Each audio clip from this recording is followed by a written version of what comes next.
So we all know that our topic for today is all about economic nationalism. Economic nationalism is about strengthening the nation's economy by prioritizing domestic industries, resources, and interests. In short, it is a promotion and a strategy for the economic growth. It is also a comprehensive movement that aims to build a fairer and more sustainable future. By empowering local industries, fostering self-sufficiency, enhancing social equity, and encouraging sustainable practices. Economic nationalism positions future generations to thrive in a balanced and equitable economic landscape. The legacy of such a commitment will not only improve current economic. Claro M. Recto was an influential Filipino senator and nationalist known for his strong advocacy of Philippine sovereignty and independence.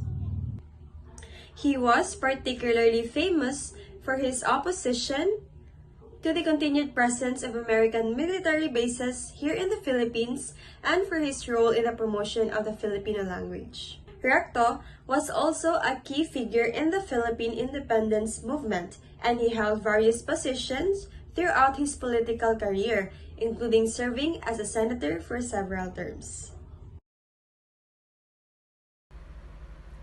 Trends.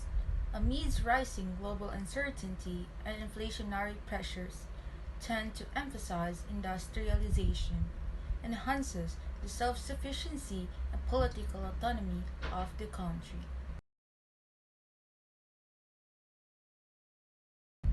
Weaknesses. Opposition of nationalism. Alien economic interests trying hard to oppose and sabotage the nationalist movement. The evils of lack of nationalism. Colonial minds and lack of nationalism. Weak, docile, and unassertive policies of the government. Do not dare take a step which would undermine the favored positions of foreign interests. What does it mean to be truly independent for the Philippines in the 1950s? It meant more than just political freedom. It meant economic empowerment. Join us as we explore the Filipino First policy, a movement that aimed to put Filipinos in control of their own destiny. Meet Carlos Polistico Garcia. Is a Filipino that is a teacher, poet, and an orator. And he is a lawyer, political economist, and the 8th President of the Philippines. The Filipino First policy, for which he was known, prioritized Filipino business over foreign investor. Programs were initiated to improve Filipino production. He has also encouraged the renewal of interest in the Philippine culture.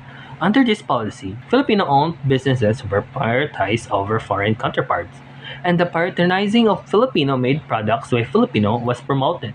The policy dictated that preference would be given to the Filipinos individuals, the business in receiving foreign exchange. In the line of policy, President Garcia pledged that his administration would be assist entrepreneurs to adventure in the industry dominated by non-Filipinos. Filipino products were given more priority than imported ones, and the local products were expanded and favored to supply the Filipino needs for everyday living, listening expenses. The strength and weaknesses of Carlos P. Garcia. So first, the strength of Carlos P. Garcia is Filipino First policy. So this policy prioritized Filipino-owned businesses over foreign entities, promoting economic nationalism, empowering local industries. It aimed to reduce foreign economic influence and foster self-reliance among Filipinos. Second is economic nationalism. Garcia emphasized the importance of a self-efficient economy by protecting and supporting Filipino entrepreneurs and businesses, which encourage pride in local industries. Third is cultural promotion. He strongly supported the preservation and promotion of Filipino cultures, arts, and traditions, encouraging the nation to embrace its identity and heritage. The Philippine government, as its duty, should work for the welfare of the Filipinos first and not for any foreign power. This was resolutely advocated by the Senator Claro Recto's economic nationalism and the Filipino First policy of Garcia. Since the late 1930s, foreigners have been dominating fields that can be run by Filipinos and left no ample leeway for the latter to thrive in the local economy. Since the national patrimony must be fully enjoyed by Filipinos themselves, allowing foreign corporations to sap out the privileges which the Philippine economy can offer to locals is both a constitutional violation and act of robbing Filipinos of these benefits. It asserts that two policies meant to give Filipinos priority in relation to the control over the country's basic industries and their development.